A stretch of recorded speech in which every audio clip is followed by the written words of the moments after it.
Ilang araw nang nagpapaulan ng shear line sa ilang probinsya sa Southern Luzon, kabilang ang mga probinsya ng Quezon, Camarines Norte at Camarines Sur.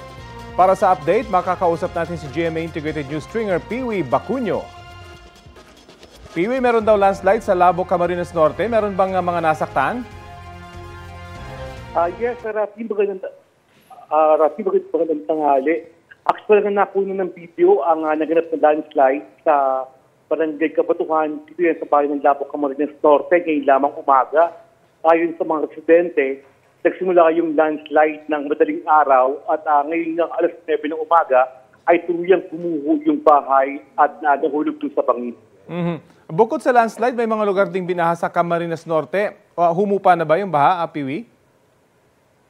Yes, Rafi, kabila ang nagpagbaha sa probinsya ng Camarines Norte simula kagabi hanggang kaninang umaga at hindi nga padaanan ang ilang bahagi ng Maharlika Highway. Sa ngayon, Rafi, ay bahagyan ng humupa ang baha pero patuloy pa rin ang malakas na ulan sa bahagi ito ng Bicol. Meron ka bang impormasyon kung maraming mga stranded at sa Camarines Sur, kumusta yung sitwasyon?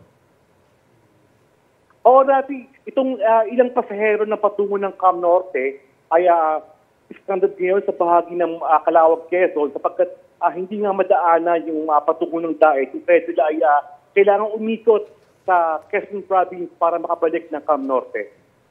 At malalim din yung baha sa Quezon Province. Kumusta na itong sitwasyon doon?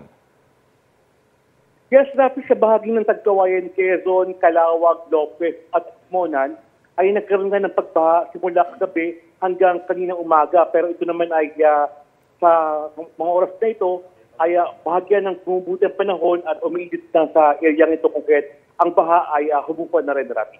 Gaano kaya daw katagal humupa yung baha, tuluyang humupa yung baha? Diyan sa mga lugar na yan, dahil alam natin, saturated na yung mga lupa dyan, hindi ba, Piwi? Oo, Rafi, inabot ng magdamag hanggang hanggang umaga kanina yung mga pagbaha.